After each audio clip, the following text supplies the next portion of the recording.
Hello, everybody, and welcome to Just Mitch Movies, the podcast. I'm your host, Mitch Fesser. Grab your popcorn and your soda, for the show is starting. Today, I've got something important to talk with y'all about, and it's the big success of Inside Out 2 that came out this past weekend. I saw it. I loved it. It was such a good movie. It was on par with the first one. Not better than the first one, but I would rate it on par. If you wanted to see my full review, definitely follow my Instagram at Just Mitch Movies or subscribe to my YouTube channel, Just Mitch Movies, and all that fun stuff. Now, before I go any further, I'm a Walt Disney World cast member, so I don't speak for the brand or the company. My thoughts and opinions are my own. Now, with that out of the way, Inside Out 2 was a big freaking success. It started with the reviews. It came out about a 92% on Rotten Tomatoes. I didn't see the Metacritic score, but I knew it was high. I think it was in the 70s, maybe 80s. So it had that going for it before it came out. So once people, I think, saw the reviews, and I knew the success at the box office was going to be high for the weekend. But when I came to the movie theater on Thursday, now granted, I did go to the AMC at Disney Springs, so there's going to be a little bit of bias there, but it was packed. And now, all Disney movies, for the most part, they start out packed, I would say, especially with a movie like this. But that theater was packed, especially my screening, and I was at 8 p.m. Now, then I saw the money that it made at preview time. I think the preview was, for Thursday, it was somewhere north of 20 million. I think it was 20 million for the Thursday. And then Friday I think it made 60 for its first day. $60 million for an animated film, which that's pretty darn good.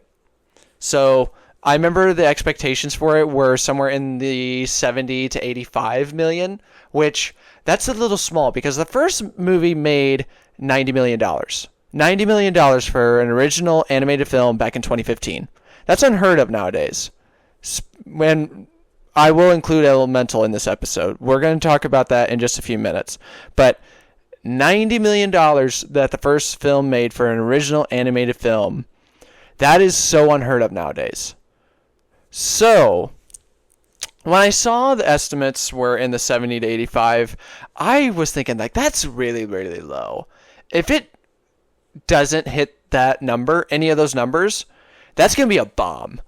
So, when I saw the preview number was already near the $60 million, I'm just like, well, that whatever expectation they had, that was really low. So I knew I saw that it was raised to 140 to 150, which I did go back to the numbers for Pixar. That would be the second best behind only Incredibles 2, because Incredibles 2 I think was in the 180, and Toy Story 4 before this was second with 120 for opening weekend domestically. So that's United States and Canada. So to put it in the range of 140 to 150, that's big, especially when it's coming up against blockbuster films such as, the Toy Story franchises and Finding Nemo and Finding Dory, because Finding Dory was in the little bit below 120, I think. I want to say 120. And now these numbers, I might be exaggerating a little bit, but I am 95% sure that Incredibles made over 180. Let me get to the box office mojo, and I will definitely get back to everybody on that. So anyway, as my laptop loads, Inside Out 2 made, for a total, was $154 million. That is such a big number for Pixar, and is genuinely needed, especially with everything that has been happening over the past couple years. You had the pandemic and everything. You had so much going on. Okay, so I'm looking at the numbers for Incredibles to when it came out. Okay, that's the total. Total was domestically, that was $600 million. That's when it came out. Let me see. I'm looking at it now. Opening day. Let's go all the way down. Really, that's interesting. Okay. I'll get back to it in just a second once I got time. So, $155 million. I'm just going to round up. It was $155 million for Inside Out 2. Yeah, down a couple $100,000, but it's close enough. $155 million for a weekend. And worldwide, it was almost $300 million. Almost. I know almost doesn't count except for horseshoes and hand grenades, but almost $300 million. That's already... they've already passed the break-even point. Disney and Pixar have got a big success on their hands. And it's something that they really, genuinely needed. They needed something big to happen. And I knew a lot of people were like, oh, it's just Inside Out 2, blah, blah, blah. The movie was good. The movie was so good. So... people need to throw it was just a cash grab out the window. They had a genuine, great story. It was so good. It had great characters, great, just an all-around great message. So now we got the numbers out of the way with everything. I want to go, before I get to my big question, I want to rewind. I want to go back to 2020. Onward came out. An original concept, an original film. Then COVID hit. Onward bombs. And then the world shuts down. Pixar had a bunch of films coming out. They had Soul coming out. I knew Luca was announced. Luca was being made. And prior to that, they had release dates, but they didn't have titles. Onward bombs because of the pandemic. That's obvious. Soul was straight to Disney Plus. It was a phenomenal film. I love Soul. Soul is one of the best films that Pixar has made over the past couple years. I love Soul. I know a lot of people, well, not their favorite, but I will die on a hill and say it's one of the best that Pixar's made, period, amen. Sorry about it. It's a great movie. That was straight to Disney Plus. Then Luca came out the following year. And it was released in theaters, but it was also released in the Premier Access, I think. I think that was. Let me double check on that. But I knew it was also, it might have been just straight to Disney Plus and without the Premier. Let me double check. I will get back to you in just a wee bit.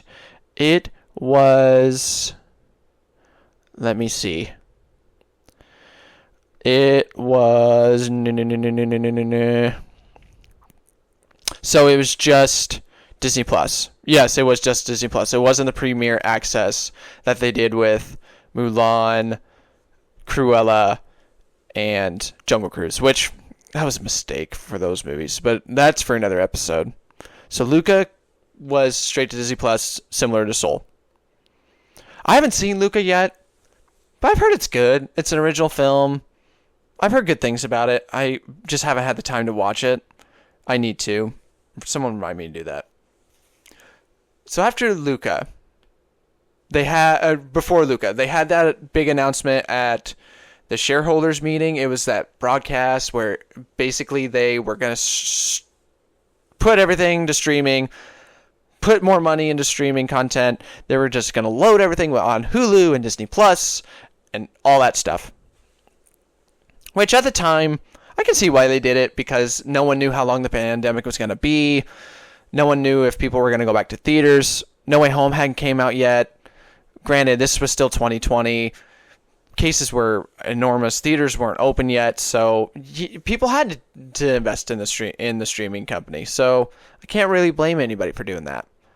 So they announced Turning Red, and they announced Lightyear for the next two movies. So Turning Red was going to be released in theaters, but 2 months before they switched it to Disney Plus, straight to Disney Plus. And I watched it, and I'm just like, you gotta be kidding me. This movie would have made a ton of money. It would have made a boatload of money. Now, I get it. Again, at the time, it was 2022. People still weren't going to theaters, but I would disagree because people went to go see Spider-Man No Way Home a few months before. People went in droves. And then right after that, people went to go see the new Scream movie. So you had to throw that out the window at that time. Turning Red should have been shown in theaters. So, and right after that, you had Lightyear. Now, Lightyear. Such a great concept. I loved it. I loved the concept. A solo film with Buzz Lightyear. But it just didn't pan out. I was watching the movie, and I'm just thinking, you gotta be freaking kidding me. It was... I wouldn't even call it a Buzz Lightyear film. The only thing that it had going for it when it comes to a Buzz Lightyear film was the name. That was it. It was just Buzz Lightyear. It didn't remind me of the toy. And now, granted, I get it. It was based on a blockbuster film that Andy saw. But I kept thinking, I and a friend of mine, we all saw it. Looking back on it, I could have genuinely seen that movie's version getting another separate toy. And we saw that in the parks too. So, but I couldn't get behind the fact that the toy that Andy played with, Buzz Lightyear, voiced by Tim Allen, I find it so hard to believe that that toy was based on that movie. I just couldn't get behind that. And I think that was a lot of the people's problem with that movie, that it was a great setup, it just didn't pan out. And now after that, after Lightyear, you had Elemental. Elemental came out last year. I loved Elemental. It was a great movie. But no one went to go see it an opening weekend. It made less than I think it made less than $30 million. I think if it did, it just crossed it. So when I saw that, I'm like, that's not good. That's a bomb in and of itself. But then thankfully it had legs and great word of mouth. That's where a lot of films last year that got hurt, other than Barbie and Oppenheimer, if a movie didn't have good word of mouth, if it didn't have a good opening weekend, it was done. So I think that's why Five Nights at Freddy's was a success, because people went to go see it opening weekend, but then word of mouth hit and it had the biggest drops of all time. That's why Ant-Man and the Wasp didn't have a success. Had a great opening weekend, but bad word of mouth. That it killed him. It killed it. It really did. And then the Marvels, no good. Opening weekend was bad. Bad word of mouth. It didn't make any money. It made barely over $200 million worldwide. So thankfully, Elemental, even though didn't have a great opening weekend, it had good word of mouth, so people went to go see it. And then came a big announcement from Disney that they were going to invest more into sequels and mix it more with like sequels and IPs and original films. I saw the trailer for Inside Out 2. It looked good, but I was genuinely concerned that I was pretty much with everybody else.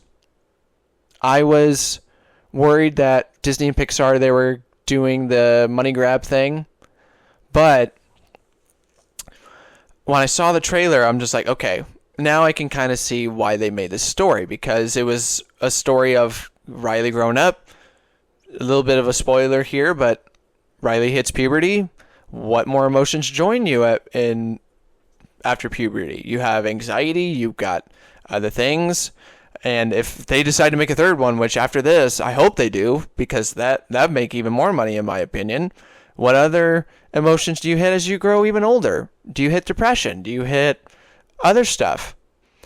I think that's why I think a lot of people are being drawn to this movie, is because it's dealing a lot more with mental health, which is something people need to start talking about, and not just films, but also animated films for kids. People need to start talking about mental health and how it's being dealt with at home, or not just at home, just in everyday life. So I And when I went to see the movie, I was so proud of Disney and Pixar for making this film. Not because of how good it was, not because of the fact that it was a much needed boost and a box office success, but for, Pixar, this was a risk. This was a big risk. People were wishing that no one would touch Inside Out, because Inside Out was, for a lot of people, considered to be a sweet sequel-less movie. People didn't want a sequel to Inside Out 2. And for that, on top of that, they needed a win. Pixar and Disney Animation, they needed a win.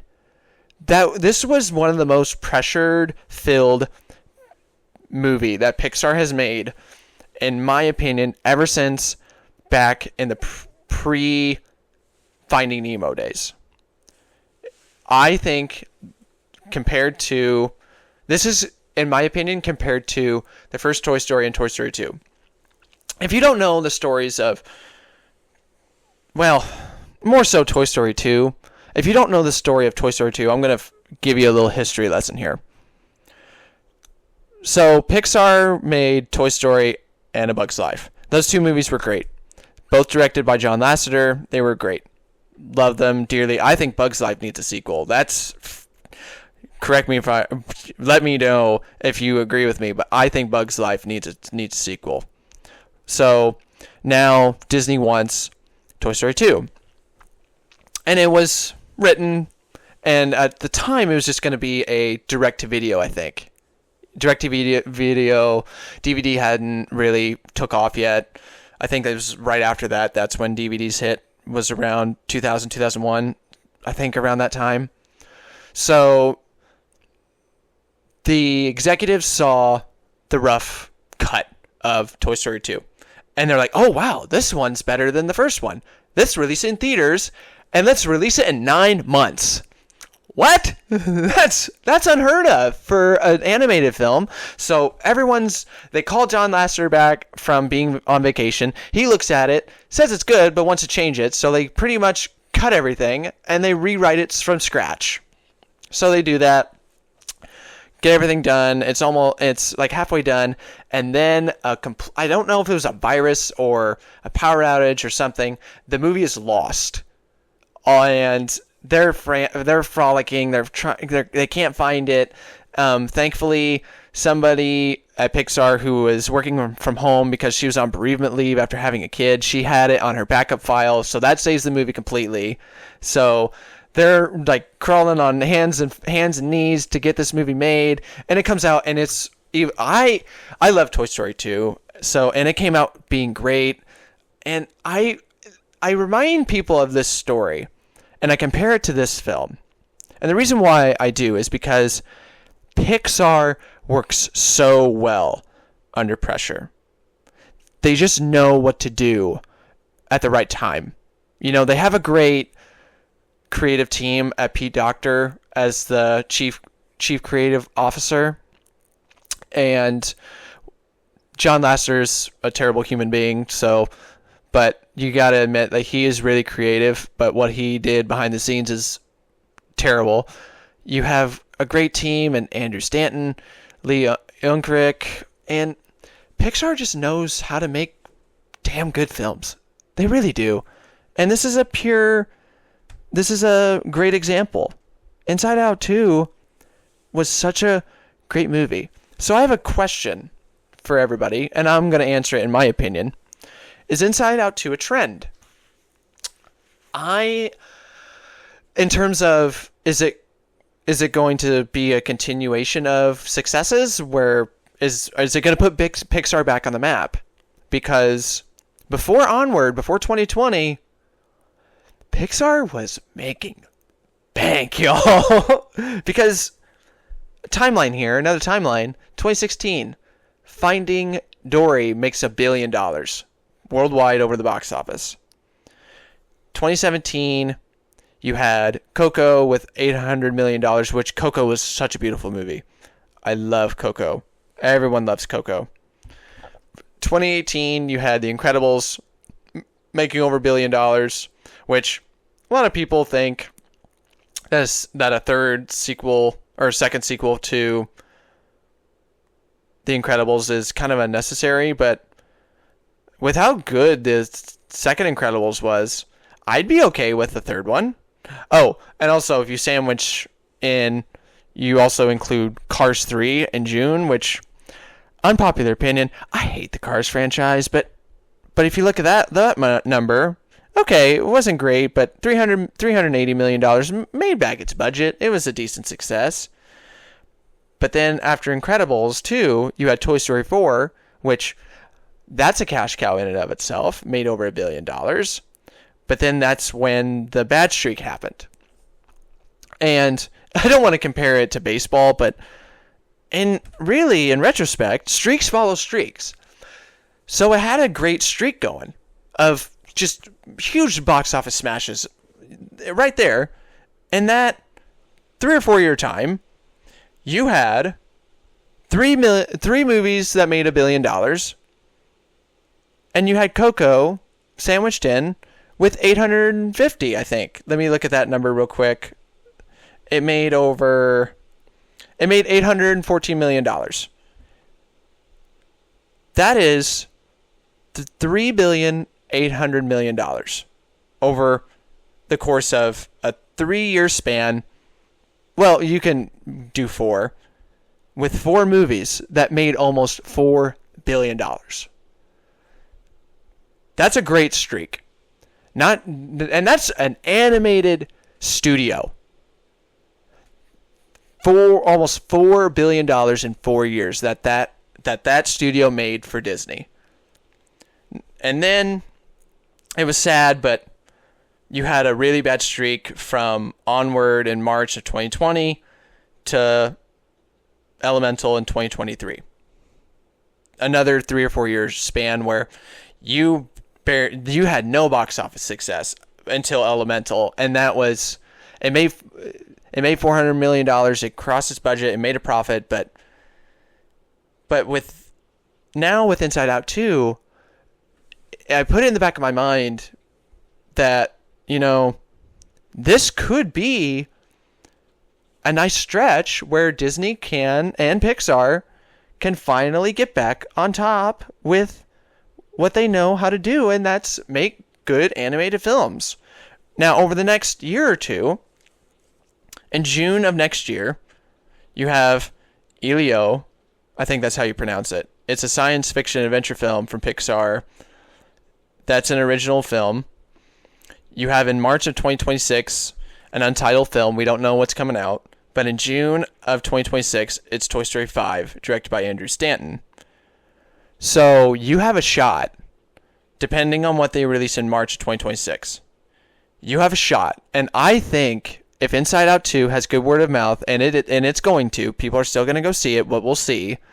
You could see Inside Out 2 making $1 billion. And you also, I'm going to go out on a limb, even though a lot of people don't want a Toy Story 5. I'm going to go out on a limb and say Toy Story 5 is going to make another $1 billion. So right there, that's 2 movies in 3 years. And who knows? Elio, if it's a great movie, I could see it. I've seen it before with Zootopia, an original film making $1 billion. And who knows? March 6, 2026, who knows? It could be another sequel. I don't know. If it's Incredibles 3, if it's a Monsters, Inc. 3 or whatever, or Finding Nemo 3, if it's a Finding Nemo 3, that's already $1 billion. People talk about Finding Nemo all the time. And people want to see Monsters, Inc. People are going to go see it. So I personally think that the success of Inside Out 2, it's not just a trend, it's a streak starter. I think Inside Out 2, it's going to start a box office smash streak for Pixar. And it's something that they needed and something that they deserve, because everybody has worked so hard. Because even though they haven't made a big ton of money, because a lot of them have been straight to Disney Plus, they've made great films. Onward was good. Soul, amazing. Luca, haven't seen it, but I've heard it's good, so I'll let you know on that. Turning Red was a great movie. Lightyear, even though it tanked, Lightyear was decent. I just don't think it found the right audience. Elemental, it was so good. So, it's not like Pixar hasn't made good movies. They're still making great films, which is what they know how to do. They tell great stories. They have great animation styles. They know what they're doing. They just were in that bad rut. And with Inside Out 2, again, I see it making $1 billion. This success, it's not a fluke. You're going to see, I'm going to call it now, Pixar is going to be back on top for the next couple years. It's going to be tough for anyone to top it, because the only, what's the word I'm looking for? The only competition I think a lot of people are going to face when it comes to Pixar, it's the Illumination franchises. You know, you have Super Mario Brothers. Super Mario Brothers was pretty darn good. It made a lot of money. But other than that, in terms of animation, I don't see it. Pixar's in a good spot right now. And it's all thanks to Inside Out 2 and all the work everyone has done. So I think Inside Out 2, bravo to everybody at Pixar. Pixar's, I think, is back on top. Now, I have another question for everybody. Should Pixar stick to sequels or mix both sequels with original films? Now, I'm a sucker for a good sequel. I always love to see films go forward and see what the story brings to everybody. But I also enjoy a good original film. And I always bring up Zootopia. I love Zootopia, and I can't wait for the second one. Regardless of what people say about the Frozen franchise. Frozen was an original film. It was good. And now it started a franchise.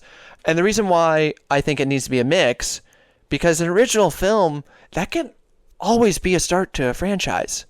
Which, whether you like him or not, a franchise makes money. And that's what Pixar needed at this time, and they stuck to a sequel to a great franchise, and look what just happened. It's going to be making a lot of money over the next couple weeks.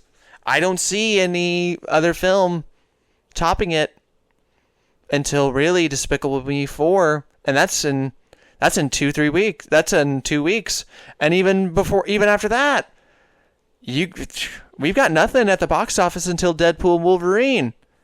So Inside Out 2 is in really good shape. So I personally think that Pixar should just mix it up, stay with sequels, and also add in an original film. Now, I say that, but if this new original film, Elio, comes out next year and totally tanks, which worries me a little bit, if it does tank, you could see Pixar sticking to the sequels for a long, long time until people really understand that, you need to go see the original films if you want them to be successful. So there's my input on that. I do think it's just going to be a mix of sequels and original films until we find out how the next original film, Elio, does. What sequels could be made? I don't know. They've been talking about an Incredibles 3, like I mentioned, a Monsters, Inc. 3 or 2 or whatever, because I know University was a prequel. There's been talking of an Incredibles 3. It wouldn't surprise me if they made a Toy Story 6. I genuinely would not be surprised. I'm still waiting for my Bug's Life 2. I am. I don't want a Cars 4. I think the Cars franchise needs to go. I also kind of want, even though it wasn't a success, I want an Onward too. That reminds me of a D&D area of that Pixar has made, so I could see an Onward too. I also could see an Elemental too. I really could. Elemental made enough money. Give it a shot. What's the worst that can happen? But, time will tell. You guys will definitely have to let me know. Please do. Do you guys think that Inside Out 2 is a trend? Do you think Pixar should stick to sequels or mix both sequels and original films? Go back to the originals? Let me know. Please, please do. Now, to end, you'll find this podcast on Spotify, Apple Podcasts, and or wherever you can find your podcasts. Feel free to subscribe to my YouTube channel titled Just Mitch Movies. Follow on Instagram at Just Mitch Movies and TikTok at justmitch.movies, where you'll also find this podcast as well as my movie and TV reviews. If you have any requests, go ahead and send me an email at mfester10@gmail.com. As always, my friends, I'll see you all at the movies.